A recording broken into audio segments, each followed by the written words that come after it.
درود پاک پڑھنے کے بے شمار فضائل و برکات ہیں، بہت ساری احادیث فضائل درود میں ملتی ہیں۔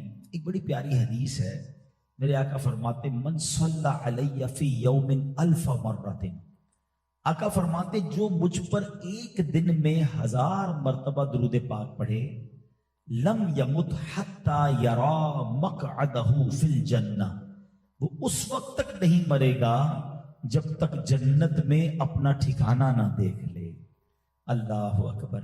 ہم تو چاہتے یہی ہے کہ مرنے کے بعد جنت میں داخلہ ملے، مگر روزانہ جو 1000 بار درود پاک پڑھتا ہے اس کو یہ حدیث میں بشارت دی گئی کہ مرنے سے پہلے اس کو جنت میں اپنا ٹھکانہ بھی دکھا دیا جائے گا۔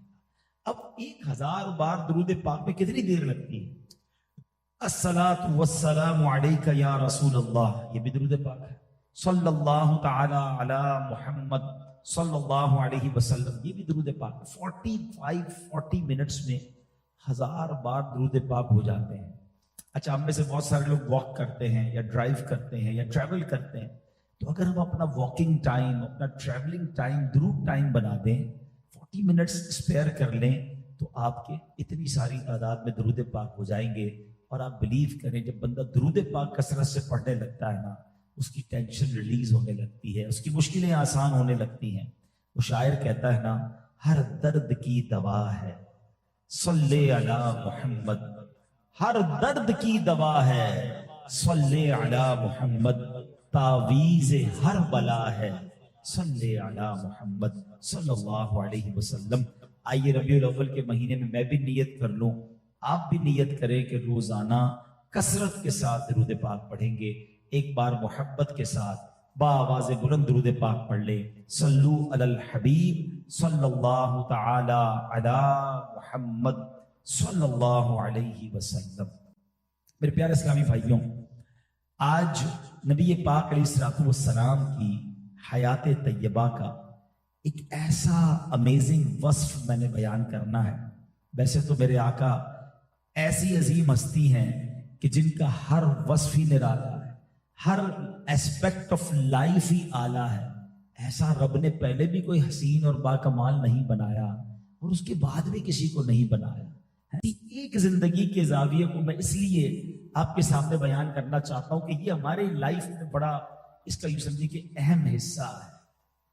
نبی پاک علیہ الصلوۃ والسلام کی شہزادی، آپ کی بیٹی حضرت سیدنا زینب رضی اللہ تعالیٰ عنہ کو ان کے شوہر ابو العاص بن ربیع نے غزوہ بدر کے بعد مدینہ منورہ روانہ کیا۔ مسلمان پہلے مکے سے مدینے چلے گئے تھے، مگر آپ غزوہ بدر کے بعد مدینے روانہ ہوئے۔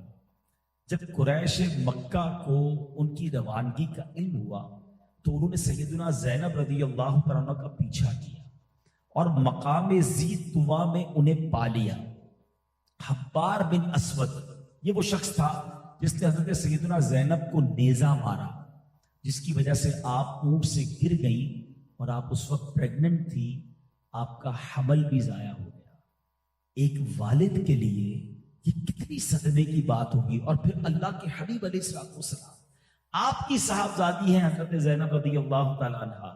حضرت سیدنا جبیر بن مطعم رضی اللہ تعالیٰ عنہ فرماتے ہیں کہ مقام جعرانہ سے واپسی پر ہم نبی پاک کے پاس بیٹھے تھے، اتنے میں نبی پاک علیہ الصلوۃ والسلام کے دروازے سے حبار بن اسود داخل ہوا۔ ابھی انہوں نے ایمان قبول نہیں کیا تھا اور بیٹھ گئے۔ صحابہ کرام نے عرض کی کہ حضور، حبار بن اسود آیا ہے۔ نبی پاک نے فرمایا میں نے بھی اسے دیکھ لیا ہے۔ ایک شخص اسے مارنے کے لیے کھڑا ہوا تو پیارے آقا علیہ الصلوۃ والسلام نے اسے بیٹھنے کا اشارہ کیا۔ حبار نے اب کھڑے ہو کر کیا کہا؟ اللہ کے نبی صلی اللہ علیہ وسلم آپ پر سلامتی ہو، میں گواہی دیتا ہوں کہ اللہ کے علاوہ کوئی معبود نہیں، اور میں گواہی دیتا ہوں کہ محمد صلی اللہ علیہ وسلم اللہ کے رسول ہیں۔ یا رسول اللہ، میں آپ سے بھاگ کر کئی شہروں میں گیا، میں نے چاہا کہ عجمیوں یعنی غیر عربیوں کے ملکوں میں جا کر یعنی مائگریٹ کر گیا، دور چلا گیا کہ وہاں رہوں، پھر مجھے آپ کی نرم دلی، صلہ رحمی، جہالت والوں کے ساتھ برتاؤ کے بارے میں مجھے پتا چلا اور یاد آ گیا حضور ہم آپ سے پہلے شرک میں مبتلا تھے، پھر اللہ نے آپ کے وسیلے سے ہمیں ہدایت دی، ہمیں ہلاکت سے نجات بخشی، لہٰذا آپ میری جہالت سے درگزر فرمائیے، اور میں نے جو کام کیا، جو بڑا گناہ کیا ہے، میں اعتراف کرتا ہوں، مجھے معاف فرما دیجیے۔ نبی پاک علیہ الصلوۃ والسلام نے کیا خوب ارشاد فرمایا، جاؤ میں نے تمہیں معاف کیا۔ اللہ نے تم پر احسان کیا ہے کہ اس نے تمہیں اسلام کی ہدایت دے دی، اور اسلام پیچھے تمام گناہوں کو مٹا دیتا ہے۔ اللہ اکبر۔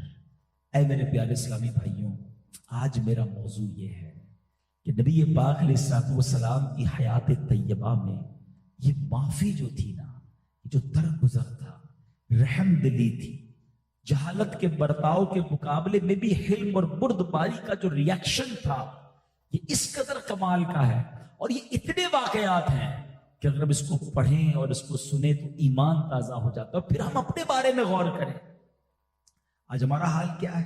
ٹٹ فار ٹیٹ، جیسے کو تیسا، اینٹ کا جواب پتھر سے۔ ارے میں بتاؤں گا میں کون ہوں، مجھے کیسے گالی دے دی، مجھے کیسے برا بھلا کہہ دیا، نہیں میں اس کو نہیں چھوڑوں گا، میں بدلہ لے کر رہوں گا۔ ایک طرف ہم اپنے آپ کو نبی پاک کا امتی کہیں، اور جس نبی کا کلمہ پڑھتے ہیں ان کا حال یہ ہے کہ وہ خون کے پیاسوں کو بھی معاف فرمائے۔ کچھ بڑے پیسے والے لوگ ہوتے ہیں، سخی ہوتے ہیں، ان کے پاس جاؤ، بانٹنا چاہتے ہیں مگر خزانہ بڑا نہیں ہوتا، بانٹتے ہیں تو ختم ہو جاتا ہے۔ کچھ ایسے ہوتے ہیں خزانہ تو ہوتا ہے، دل نہیں چلتا ہے، ہاتھ کھلا نہیں ہوتا ہے۔ اللہ اکبر۔ اعلیٰ حضرت کہتے ہیں ہمارے آقا کیسے ہیں؟ کریم ایسا ملا کہ جس کے کھلے ہیں ہاتھ اور بھرے خزانے، کریم ایسا ملا کہ جس کے کھلے ہیں ہاتھ اور بھرے خزانے۔ بتاؤ اے مفلسوں کہ پھر کیوں تمہارا دل اضطراب میں ہے؟ اب غم کیسا، اب تکلیف کیسی؟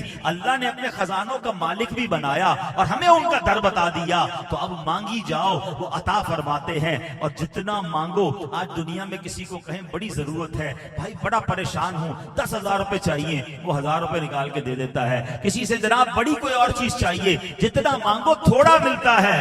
آقا کی شان یہ ہے کہ میرے کریم سے گر قطرہ کسی نے مانگا، میرے کریم سے گر قطرہ کسی نے مانگا، دریا بہا دیے ہیں، در بے بہا دیے ہیں۔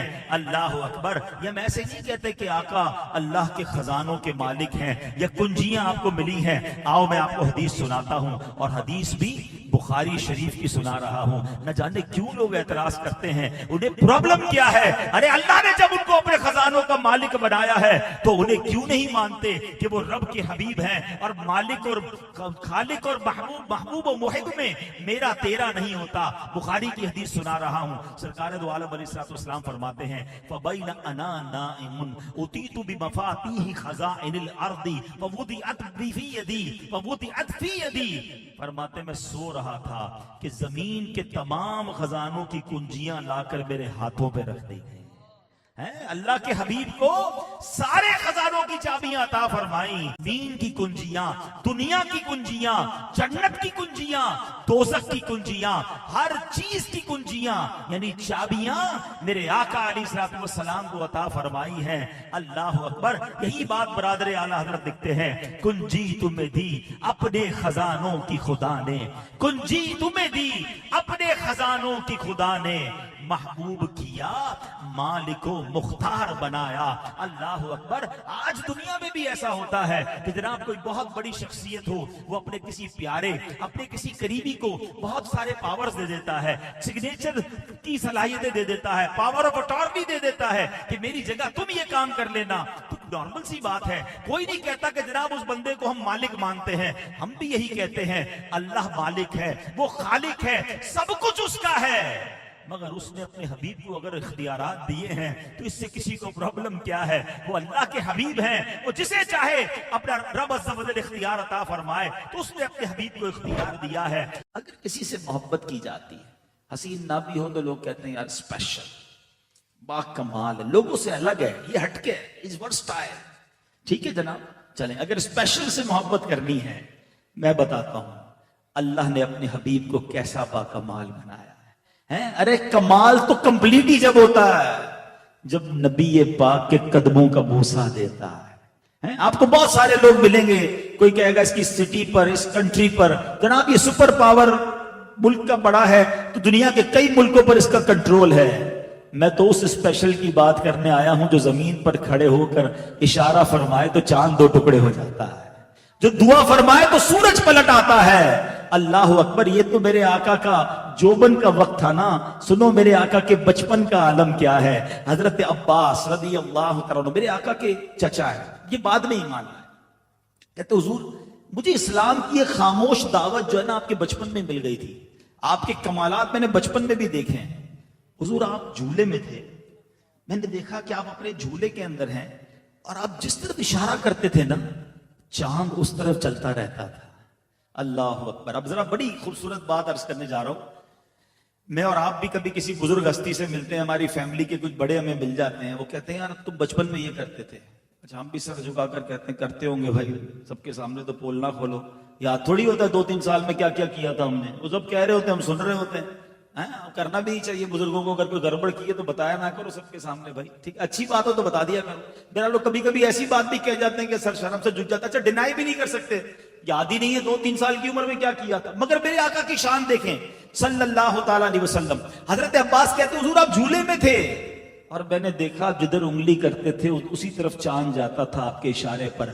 نبی پاک نے ڈینائل نہیں کیا۔ آقا فرماتے ہیں ہاں میرے چچا، چاند مجھ سے باتیں کرتا تھا، میں چاند سے باتیں کرتا تھا۔ مجھے چاند رونے پر بہلاتا تھا اور میں چاند کے رب کی بارگاہ میں تسبیح کی آواز بھی سنتا تھا۔ ارے سماعت مصطفیٰ کا جھولے میں عالم یہ ہے کہ چاند کی گفتگو کو بھی سمجھ لیں، اشارہ فرمائے تو چاند اس طرف چلا جائے۔ میرے اعلیٰ حضرت لکھتے ہیں چاند جھک جاتا جدھر اگلی اٹھاتے مہد میں کیا ہی چلتا تھا، اشاروں پر کھلونا نور کا۔ ارے اگر کسی اسپیشل سے ہی پیار کرنا ہے تو میں نبی پاک کی کس اسپیشلٹی کی بات کروں۔ اللہ اکبر، نبی پاک جانوروں کی بولیاں جانتے، جانور اپنی فریادیں آ کے نبی پاک کی بارگاہ میں عرض کرتے، درخت میرے آقا کو سلام کرنے آتے۔ مولا علی فرماتے میں ان پتھروں کو بھی جانتا ہوں کہ جب ہم ان پتھروں کے آگے سے گزرتے تو پتھروں سے نبی پاک کے لیے سلام کی آواز آتی، السلام علیکہ یا رسول اللہ۔ اللہ اکبر، اللہ نے ایسے کمالات سے نوازا۔ زمین پر بہت سارے لوگوں کا کنٹرول رہا مگر اللہ نے آسمانوں پر کنٹرول کیسا دیا۔ ایک وقت بخاری شریف کی حدیث کا مضمون ہے، جمعے کا دن ہے، نبی پاک منبر پر بیٹھے ہیں اور میرے آقا خطبہ دے رہے کہ ایک صحابی کھڑے ہو گئے، کہتے حضور ہمارے کھیت کھلیان سوکھ گئے، پیاسے حضور بارش نہیں ہو رہی، آپ کرم کیجئے بارش چاہیے۔ صحابہ کا عقیدہ دیکھو، بارش بھی چاہیے تو نبی پاک کے در پر آ رہے ہیں، عرض کرتے حضور بارش درکار ہے۔ نبی پاک نے فرمایا ہاتھ اٹھائے۔ سنو حدیث کے الفاظ ہیں، اس وقت ایک بھی بادل نہیں تھا آسمان پر، کلین اسکائی۔ روایت کے الفاظ ہیں آقا نے ہاتھ اٹھائے، پہاڑوں کی طرح بادل آنے لگے۔ ابھی نبی پاک علیہ السلام ممبر سے نہیں اترے، موسلا دھار بارش شروع ہوئی، اتنی بارش ہوئی کہ آقا کی مبارک داڑھی سے بھی بارش کی قطرے ٹپکنے لگے۔ یہ حدیث کے الفاظ ہیں۔ اچھا وہ صحابی رسول دعا کروا کر تو چلے گئے اور ان کو پتہ نہیں تھا ہونا کیا ہے۔ جمعہ بارش، ہفتہ بارش، اتوار بارش، پیر بارش، نان سٹاپ، اگلا جمعہ آ گیا۔ حدیث کے الفاظ وہی صحابی جو دوسرے کھڑے ہو گئے، حضور کرم کریں بارش رکوائیں، ساری چیزیں ڈوب رہی ہیں۔ اللہ اکبر، بارش چاہیے تو بھی آقا کے در پر رکوانی۔ میں بخاری شریف کی حدیث سنا رہا ہوں، رکوانی تو بھی نبی پاک کے در پر۔ صحابہ اس وقت سے جانتے تھے بخدا خدا کا یہی ہے در، نہیں اور کوئی مفر مکر، جو وہاں سے ہو یہیں آ کے ہو، جو یہاں نہیں وہ وہاں نہیں۔ اللہ اکبر۔ اب اتھارٹی دیکھو، اسپیشل اچھا لگتا ہے نا۔ سنو نبی پاک نے یہ دعا نہیں کی کہ یا اللہ بارش رک جائے، نہیں، آقا علیہ السلام نے ہاتھ اٹھایا۔ حدیث کے الفاظ ہیں، آقا علیہ السلام فرماتے ہیں اللہم حوالینا ولا علینا، اے اللہ ہمارے اطراف میں برسے، ہم پر نہ برسے۔ حدیث کے الفاظ ہیں آقا جس طرف انگلی اٹھاتے گئے بادل کٹتا گیا، بادل دور ہوتا گیا، مدینہ پیالے کی مانند ہو گیا۔ مدینے کے اوپر بارش نہ ہو رہی تھی، اطراف میں بارش ہو رہی تھی۔ جو مدینہ منورہ کے باہر سے آتا کہتا باہر تو بڑی بارش ہو رہی ہے، مدینے میں نہیں ہو رہی۔ نبی پاک نے جدھر چاہا ادھر بارش ہوئی، جدھر چاہا ادھر بارش رکوا دی۔ میرے اعلیٰ حضرت کہتے ہیں نا، جن کو سوئے آسماں پھیلا کے جل تھل کر دیے۔ آقا وہ ہاتھ جب آپ اٹھاتے ہیں تو جل تھل فرما دیتے ہیں. ہمیں بھی ان ہاتھوں کا صدقہ دیجئے جن کو سوئے آسماں پھیلا کے جل تھل کر دیے. صدقہ ان ہاتھوں کا پیارے ہم کو بھی درکار ہے. حضور ہمیں بھی ان ہاتھوں کا صدقہ عطا فرمائیے. میں ساری رات بیان کرتا جاؤں، ایسے ایسے معجزات ہیں کہ ہمارے پاس الفاظ ختم ہو جائیں گے.